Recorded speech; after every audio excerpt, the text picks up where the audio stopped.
കണ്ണാശുപത്രിയിലെ ചികിത്സാ പിഴവിൽ ആരോപണ വിധേയനായ ഡോക്ടർക്കെതിരെ കേസെടുത്തു. ഡോക്ടർ സുജീഷിനെതിരെയാണ് നടപടി.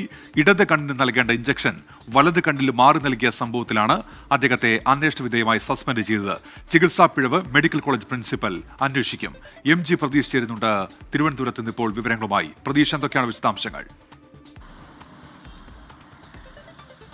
ഉന്മേഷ്, ഇന്നലെയാണ് ഈ കേസിനാസ്പദമായ സംഭവം ഉണ്ടാകുന്നത്. ഇടത് കണ്ണിന് കാഴ്ച കുറഞ്ഞതിന് പിന്നാലെയാണ് ഭീമാപ്പള്ളി സ്വദേശി തിരുവനന്തപുരത്തെ സർക്കാർ കണ്ണാശുപത്രിയിൽ ചികിത്സയ്ക്കെത്തുന്നത്. ഇതിനിടെ ഈ കണ്ണിൽ ഒഴിക്കേണ്ട മരുന്നുൾപ്പെടെ വാങ്ങി നൽകിയിരുന്നു. ഇഞ്ചക്ഷനുള്ള മരുന്നും ആശുപത്രി അധികൃതർക്ക് നൽകിയിരുന്നു. പക്ഷേ ഇന്നലെ രാവിലെ ഓപ്പറേഷൻ തിയേറ്ററിൽ കയറ്റിയ ശേഷം ഇടത് കണ്ണിന് നൽകേണ്ട ഇഞ്ചക്ഷൻ വലത് കണ്ണിന് നൽകി എന്നതാണ് രോഗിയുടെ പരാതി. ഇതുമായി ബന്ധപ്പെട്ട അന്വേഷണം നടത്തിയപ്പോൾ ഡോക്ടറുടെ ഭാഗത്ത് വീഴ്ചയുണ്ടെന്ന് കണ്ടെത്തുകയും തുടർന്ന് അന്വേഷണ വിധേയമായി ഈ ആശുപത്രിയിലെ ഡോക്ടർ സുജീഷിനെ സസ്പെൻഡ് ചെയ്യുകയും ചെയ്തിട്ടുണ്ട്. ഇതിനു പിന്നാലെ പോലീസിലും കുടുംബം പരാതി നൽകിയിരുന്നു. അതിന്റെ അടിസ്ഥാനത്തിലാണ് ഇപ്പോൾ വഞ്ചൂർ പോലീസ് ഈ ഡോക്ടറെ പ്രതിയാക്കി കേസെടുത്തിട്ടുള്ളത്. നിലവിൽ മെഡിക്കൽ കോളേജ് പ്രിൻസിപ്പലിന്റെ നേതൃത്വത്തിൽ വിശദമായ അന്വേഷണത്തിന് നിർദ്ദേശം നൽകിയിട്ടുണ്ട്. ആ അന്വേഷണ റിപ്പോർട്ട് കൂടി കിട്ടിയ ശേഷമായിരിക്കും മറ്റ് നടപടികളിലേക്ക് ആരോഗ്യവകുപ്പ് കടക്കുക. എന്തായാലും ഡോക്ടറുടെ ഭാഗത്ത് നിന്ന് ഉണ്ടായത്